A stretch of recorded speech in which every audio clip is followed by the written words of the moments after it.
Takes me to my next analogy.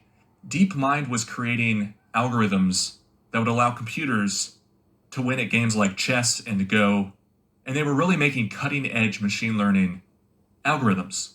So Google at the time was using their Sybil initiative, which was an in-house machine learning framework using MapReduce.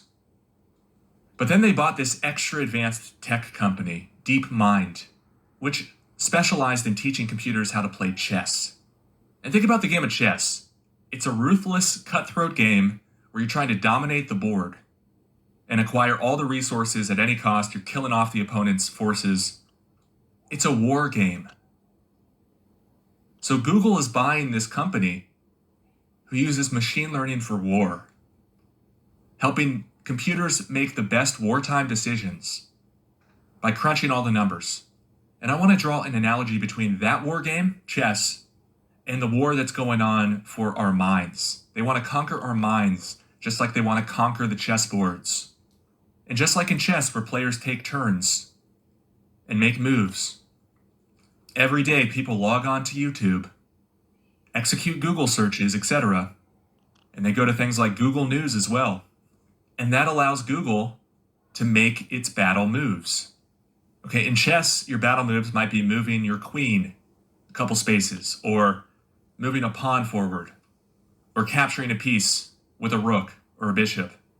What are moves for YouTube in this info war? Well, they can suggest a piece of content to try to convert you into the establishment narrative. Or if you're already in the establishment worldview, to further cement it, or to weaponize you. And then all of these brainwashed people in turn are making content which can also be served up by Google to brainwash even more people from the next generation. And Google gets to crunch all these numbers and see, okay, we've served this video to 1 million people. We know everything about each of these 1 million people practically because of all the data we've collected. And here's the effect the video had. And they can choose for every video, do we want to suggest this to people? Do we want to shadow ban it? Do we want to delete it? And this is compounding. Every day people log into the site. Every generation from now on that gets raised by people who were brainwashed by YouTube and then also grow up with YouTube. Also, of course, their algorithms are only going to get better and better and better and are only going to be operating on more and more and more data. This is still embryonic. Now, I recommend, if you haven't already, go check out chess.com. Chess.com, totally free. Play the computer at level 25. It will completely demolish us every single time.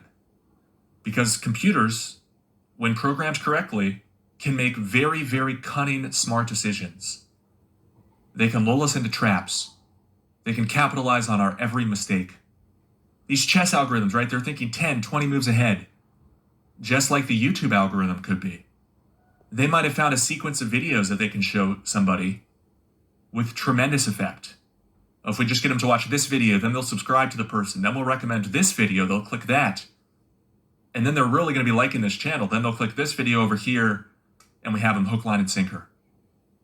People's minds are malleable, and the computer can strategically exploit these errors in human information processing. So I think this is one of the biggest threats facing humanity. These huge companies with billions of users utilizing advanced machine learning to brainwash those people. That is not okay, especially when you look at what they're brainwashing people to believe in, to call for, which politicians to support, and the trajectory that we're on if this continues. It's not looking good. And we really need to try to picture this. Picture what the compounding effect would be on billions of people who interact with each other in the real world and in the digital world, right? But as everybody's minds are getting steered towards this establishment ideal, and then they're going and socializing and talking and conforming with each other, and they're also creating videos of their own and getting addicted to making videos of their own and music of their own and art of their own, which in turn gets served up by Google based on this algorithm. It's a really nasty system when you think it through.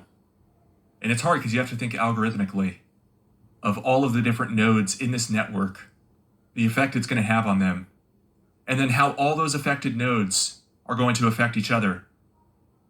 and on and on and on. And of course, there are some humans that are steering this whole operation. The super mega wealthy, I believe.